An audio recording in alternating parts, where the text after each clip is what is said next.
coming out on such a beautiful day. We welcome you here to Central. We welcome the Senator. I would like to start first by sharing my thanks to Senator Schmuer and our state delegation for being tremendous supporters of public transit. These dollars helped us stay operating last year, and the dollars that we're receiving now are going to help us enhance our service, continue to provide service for the public and the community. So I'm not going to bore you with me anymore. I'd like to turn it over to Senator Schmuer. He's going to bore you with me. Okay, thank you. Thank you very much, and I want to thank everybody who's here today. Nick, let me just acknowledge lots of people. First, of course, we have our two state senators, Rachel May and John Mannion, and our Assembly member, Bill Magnarelli, who has special precedence here because he's chairman of the Transportation Committee in the Assembly. We have Brian Schultz, who just was here. He's the CEO of Centro. We have Nick Leno. He's the chairman of Centro. Robert Kulich? Susalich. Does anyone get that right the first time? No. Susalich, vice chair of Centro. Anthony Davis, a board member of Centro. Julius Lawrence, board member. Monty Flynn, board member. We have Chris Tuff. He's the deputy CEO of Centro. And let me just give a shout out. If you're a member of the Centro staff, raise your hand. Thank you for all the good work you've been doing. We very much appreciate it. Okay. Oh, and we have Megan Vitale, who's Syracuse Metropolitan Transit Council. Okay? And we may have other people I missed. Did I miss anybody? Where's Emily? Emily Cole put the list together. Where'd she go? We got everybody, says Joe. Okay.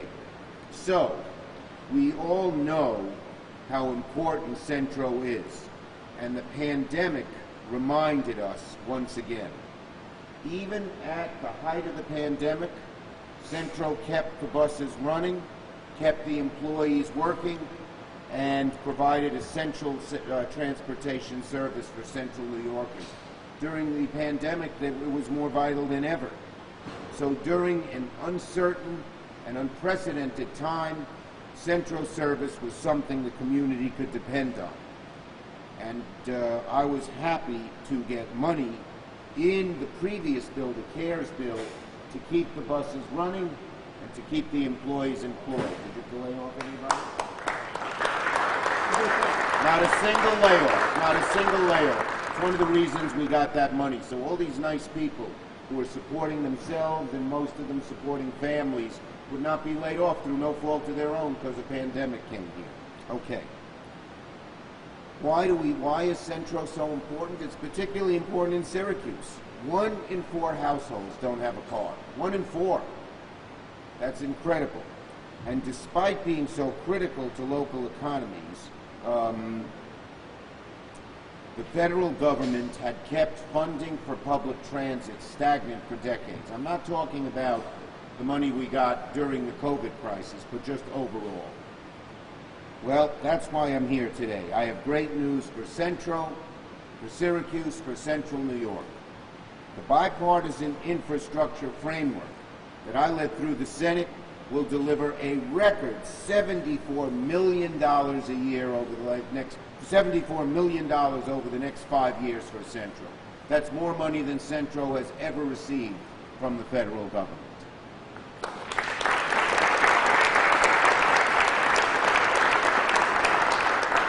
It's an increase of 34% over the previous 5 years. As I said, it's the largest investment ever in Centro. That money, coupled with the $38 million I secured for Centro in the American Rescue Plan in March, will help ensure not only that Centro fully recovers from the pandemic, but it will open up new opportunities for improved service in the future, for expansion of Centro, which is so much needed here in Syracuse and in Central New York. But that's not all. Centro will be eligible to apply for DOT's Capital Investment Grants Program. That's going to be a pot of $8 billion, and Centro should receive tens of millions of dollars for that, and you can be sure in all of these issues, I'm going to use my clout as majority leader to make sure that when Central applies, they come at the top of the list. So that's more money there. And this Capital Investment Grants Program called CIG, C-I-G, includes bus rapid transit specifically through the Small Starts program. Local elected officials and transportation leaders have put together a good plan to bring BRT routes to Syracuse that could bring over 9,000 to work every day. So they've had plans. They haven't had the money to put those plans into effect, but this new bill, the bipartisan infrastructure bill, has that money to do just that. A multi-year study from the Syracuse Metropolitan Transportation Council revealed that rapid transit lines in Syracuse would be 30% faster under this new plan than the traditional routes. That means more people will use Central. The quicker you get there, the more people use it. That's what the studies have shown. So this money boosts our economy. It allows people to get to jobs. It allows new companies to locate here because they have a greater range for their employees.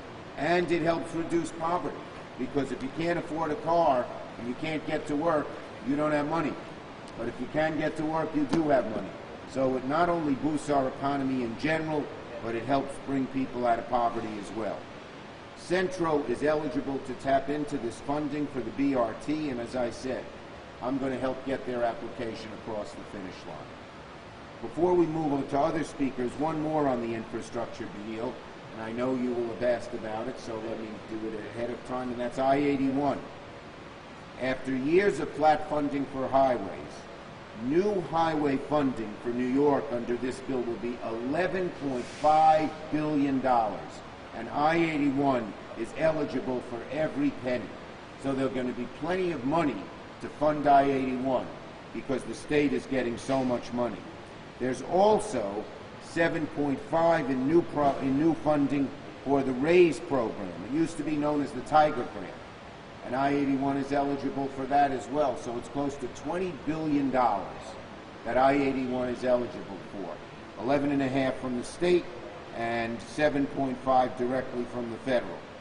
And these grants, now called RAISE, they used to be called Tiger. We've gotten them before. I worked hard and got a Tiger grant for the connective corridor that helped Central connect Syracuse University and the East Side in a much better, quicker, more rapid way than it happened in the past. So we do get these grants. And we also included funding for the Reconnect Communities program, a first of its kind. In the original bipartisan bill, they didn't like it as much. There's $1 billion, which we're eligible for in addition to all this, but we're going to try to put much more money in the budget resolution reconciliation bill, so we'll increase that amount of money as well. Finally, and by the way, all of this is going to be lots of jobs, union jobs, good paying jobs, the kind of jobs we need here in Central New York, and it's going to provide more jobs as well. There's a permanent provision that allows local governments, labor unions, and community leaders to ensure that job opportunities on federally funded transportation projects, including I-81, are available to local residents. The law that I pushed with Senator Gillibrand to say local residents should get priority in these new jobs is now it's part of the bipartisan infrastructure bill as well. So, this is only a sliver of how the bipartisan infrastructure bill will help New York, Central New York. There's going to be money for the airports, for Hancock. There's going to be money for clean water. There's going to be money so rural communities can connect to broadband. I just got Madison County a grant so they could connect to broadband, but now everyone will be able. We will come much closer to our goal of 100% of people getting broadband. There's going to be money for passenger rail, for electric vehicle stations. There will be hundreds of millions of dollars for Central New York available in the bipartisan infrastructure bill, in addition to this Central money as well. So this is great news, and now I'm going to call on some of our elected officials to say a few words. I guess I'm going to first, with the deference of our state senators, because he's senior and he's head of transportation. Where did he go? I'm going to call on Bill Magriel. Senator, thank Even you though very he's much. in what you might consider the lesser house. The House considers our U.S. Senate the lesser house. Well, I call our house the House of the People. I want to thank you, Senator, for being here today and for everything that you've been doing, not only for the people of Central New York, but for the state of New York and for our nation. Thank you very much, Senator. As chair, I've been advocating continuously for more investment in our infrastructure. This year's state budget included significant increases in funding for our roads and bridges and public transportation. However, to tackle the massive needs of Central New York and all of New York State, significant federal investment is needed.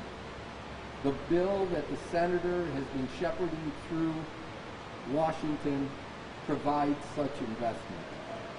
The bill provides New York with billions of dollars for roads and bridges, as the Senator has already talked about.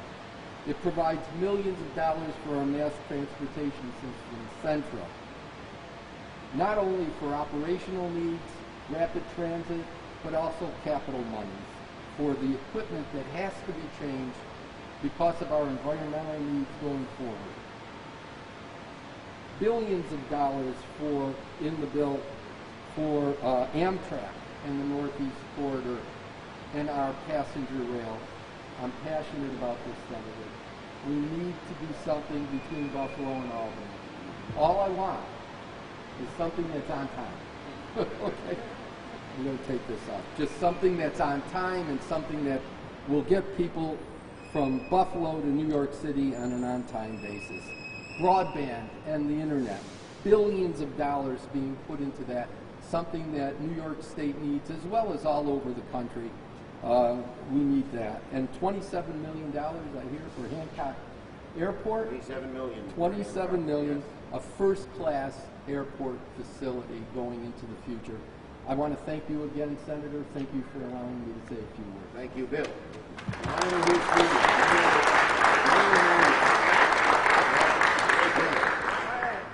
Thank you. And I also just want to express my gratitude to the people of Centro, from all of you up to the leadership and the board, for keeping this amazing service running every day in the most trying of circumstances.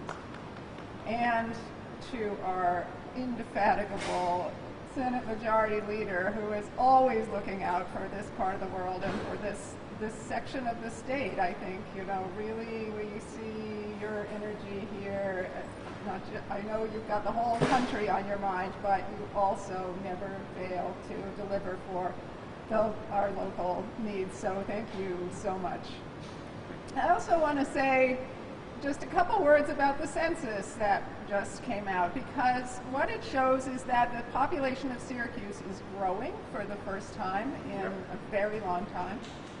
And within that, the people who are contributing to that are millennials. Young people are moving here and staying here, and that's a wonderful thing. And also Black, Latino, and Asian American populations are growing. And these are exactly the demographics that depend the most and expect the most of public transportation. So I'm very hopeful that with this funding and with the combined efforts of all of us, that we're going to be able to deliver the sorts of advances in public transportation that will keep people moving to the city, keep people seeing this city as a place of the future and not just a city of the past. So this is really exciting that we can be thinking about things like bus rapid transit and connecting the changes to I-81 to just a more connected city and region in general. I think all of this is going to be great for us as we move into the future. So thank you all for the great work you're doing. Thank you, Sarah.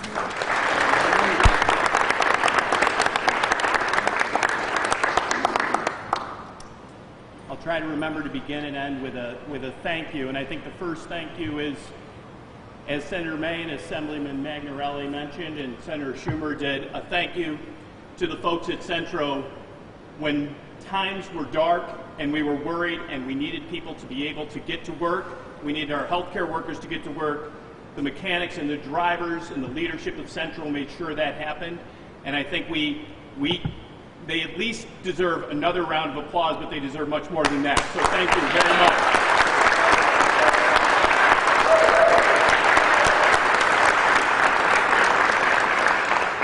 Remind me to end with a thank you because it's for you. I'm going to forget. So, You better not. okay, Central New York has a great history of innovation.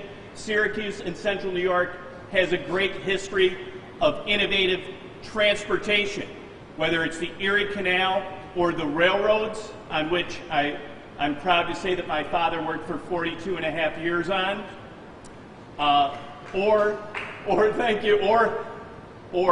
aviation, bus transportation. Transportation is critical to our success, our historical success, and our future success. I'm proud to work with Senator May, Assemblyman Magnarelli, and the other members of the state contingent because it's absolutely necessary to make sure that we have a partnership, a local partnership that involves the state and the federal government. That's what we have to do. Syracuse and Central New York have been here for a long time, and that means that our infrastructure, some of it is old.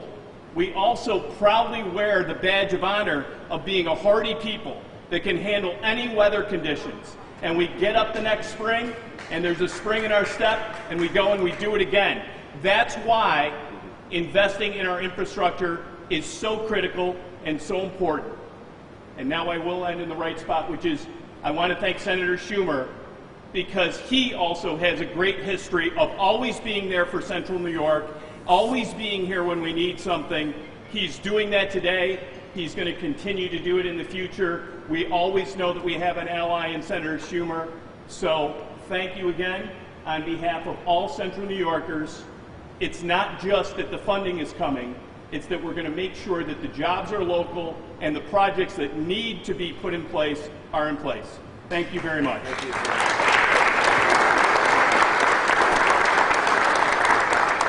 And we also have Mike Green and Joe Driscoll from our Common Council. Say hello wherever you are. Where are you? There you are. Okay, thank you. Good. And just one more point. So while COVID was going on, the CARES bill, that was a year ago, kept it running, kept these folks employed and not laid off, and made sure that the people could get to work, as was mentioned by our folks.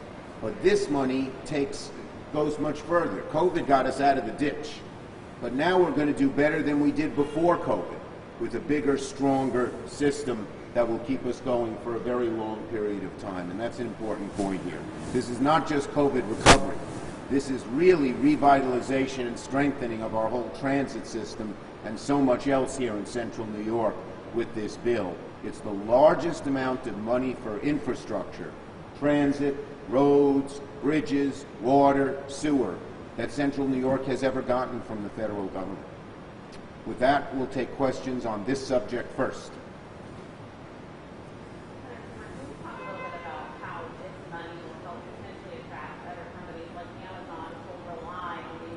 Yeah, when companies are looking at this area, they ask a lot of questions, but two of the top questions are, number one, how good is the transportation so that people can get to work, especially larger employers who want to be here and need a large workforce. And second, they actually also ask for water. In other words, what kind of wastewater, what kind of water is there? And there's a lot of money for new water projects here as well. So this is going to help us attract companies to Central New York. The population, as Senator May mentioned, is going up. By the way, the biggest four cities in upstate New York, Buffalo, Rochester, Syracuse, and Albany, all gain people, or the counties around them, which shows you that we're bouncing back in a lot of ways. Just yesterday, we announced that Rome Lab is going to be a major, major center for tech research in the whole country. That's going to help a lot. My father's from Utica, so I care a lot about that area too. And the corner is turning in a very nice way. And the best statistic is that our population's going up, not down. It was going down for decades. What's the next step for bus rapid transit? What's the timeline? Well, now the money, you know, the bill still has to pass the House, but it had bipartisan support in the Senate, Democrats and Republicans. It got, I think it was 68 votes. I don't think it'll have any trouble passing the House. President Biden said he's for it. So this should probably be signed into law this fall, and then the money should start flowing in the spring, and then it'll be up to Centro to implement it.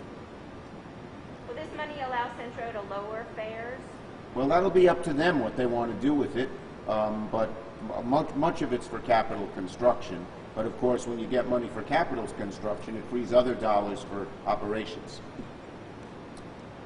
And again, what will the money be used for exactly?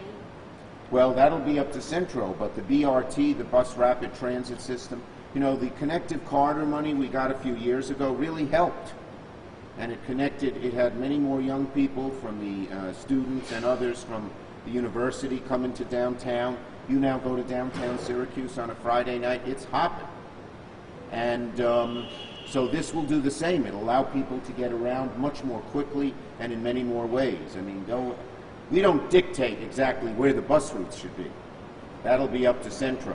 But it's going to give them more money for more buses, for more routes, more quickly. Okay, does that sum it up pretty well, you think? Very well. Very What a well. job here. Okay, any other questions? Can you talk a little bit about the situation in Afghanistan and Yes. the efforts that you are making to Yes. get people out and potentially even resettle them in places like our community? Okay, so first, the first job one is to get our American citizens out. Job two is to get the Afghans who helped us. We had people who translated for our soldiers. And they, if the Taliban got hold of them, who knows what would happen to them? Nothing good. And then others who worked for non-governmental organizations, allied organizations that helped America. So we have to get them out. And I've been working day and night. I've talked to the Chief of Staff of the President, Ron Klain. I've talked to the Secretary of Defense, Lloyd Austin. I've talked 3 times to General Milley, who's head of the Joint Chiefs of Staff. And as of today, the airport now is much better functioning. They've taken control of it. The planes are flying. There are a lot of planes, and they're flying in and flying out and taking the people out. The one other issue, which is a difficult issue, is some of the Americans and some of these Afghans who helped us are not on the airport perimeter. So they have to get there, and we're working on that as well. What do you think of President Biden's plan to pull out of Afghanistan? Not the overall strategy, but how it rolled out. Well, look, It no, has been look, I'm not into pointing fingers. Job number one is to get these people out, and that's what we should be focusing on. There'll be time for congressional investigations and congressional oversight down the road. But I believe, I supported President Biden's plan that we should not be in an endless war forever in Afghanistan. Should we be putting boots back on the ground to try to control the situation? They did that. There are 6,000 troops there right now. But more, I mean, I'd leave that up to the military experts. Are any refugees headed to New York or to Central Well, that's New too York? early to tell, but you know, in the past there have been refugees from these areas coming to places like Syracuse and like Utica. can you talk a little bit about Andrew Cuomo's resignation and whether there will ever be full accountability in that? Well, look, I called for him to resign. I'm glad he did, and now I'm looking forward to work with the new governor, Governor Hochul, for the good of New York and for the good of Central New York. Do you worry about the impact that will have on I'm the looking impact? forward to working with our new governor for the good of New York. Okay? Thank you, everybody. Thank you, everybody.